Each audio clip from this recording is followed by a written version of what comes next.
Hello guys, good morning. তোমরা সবাই কেমন আছো? আশা করছি ভালো আছো, আর আমিও কিন্তু ভালোই আছি। চলে আসলাম একটা নতুন ভিডিওর সাথে। আরবি লাইফস্টাইলে তোমাদের সবাইকে অনেক স্বাগত। সকালবেলায় তোমাদের দাদাভাই বললো চলো বাজার থেকে ঘুরে আসি, তো সেইভাবে আমিও ভাবলাম যে বাড়ির সামনেই বাজার, চলেই যাই। তো বাড়ির সামনে বাজার বলতে বলতে চলে আসলাম আমরা চিত্তরঞ্জন। চিত্তরঞ্জনে কোথায় নিয়ে এসছে তোমরা দেখতেই থাকো। Heavy taste.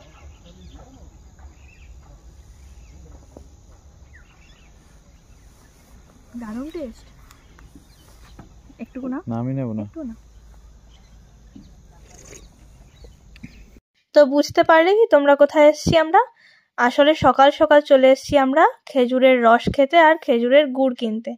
এখন তো শীতের সময়, পিঠে পায়েস খাওয়ার দিন, সেই জন্যই তোমাদের দাদাভাই সকাল সকাল চলে এসছে গুড় কিনতে।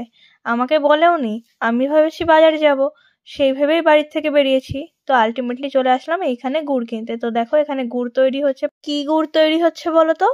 এটা হচ্ছে পাটালি গুড় তৈরি হচ্ছে। আমি জিজ্ঞেস করছিলাম, এখানে কিন্তু সকালবেলায় প্রচুর মানুষ আসে এই টাটকা খেজুরের রস খেতে আর গুড় কিনতেও। আর এই সকালবেলার আশেপাশের ভিউজটা কিন্তু খুবই সুন্দর।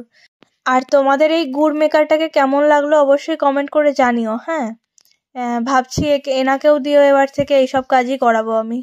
এদের সাথে কাজে লাগিয়ে দেবো, এখানেই কাজ করবে। যাই হোক, অ্যাকচুয়ালি এখানে গুড় জাল দেওয়া হচ্ছিল।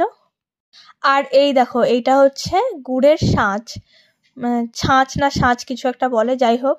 আর এদিকে দেখো এই যে গুড়টা প্রায় তৈরি হয়ে গেছে, এইগুলোই কিন্তু নিয়ে গিয়ে এখন ওই ছাঁচের মধ্যে দেবে, দিয়ে একটা শেপ তৈরি হবে। তারপরে ওটা জমে যাওয়ার পরে ওটা বাজারে আর কি বিক্রির জন্য পাঠানো হয়। তো এই হচ্ছে ব্যাপার। বেশ ভালো লাগলো সামনে থেকে দেখে যে কিভাবে গুড় তৈরি হয়, গুড় জাল দেওয়া এইগুলো। আর এখানে দেখো টাটকা টাটকা গাছ থেকে রস পেড়ে এনে সবে জাস্ট রেখেছে। এই গাছগুলোতে কত টিয়া পাখি গো, দেখো প্রচুর টিয়া পাখি থাকে। এই গাছগুলো আছে না, এই গাছগুলোতে টিয়া পাখি ডিম পারে। সবথেকে ডেঞ্জার জায়গা এই জায়গাটায় মৌমাছির জন্য। হ্যাঁ, এখানে অনেকগুলো গাছ আছে, খোপ খোপ করা আছে, এগুলো ডিম পারে। এই গাছটা, আগে গাছটা প্রচুর টিয়া পাখি দেখতে পাচ্ছি। মৌমাছির জন্য এই জায়গাটাই ডেঞ্জার। আমাদের খেজুরের রস খাওয়া আর গুড় কেনা দুটোই কমপ্লিট হয়ে গেছে। বাড়ি যেতে যেতে তোমাদেরকে একটু CLW হসপিটাল আর স্কুলটা দেখিয়ে দিলাম। চলো টাটা।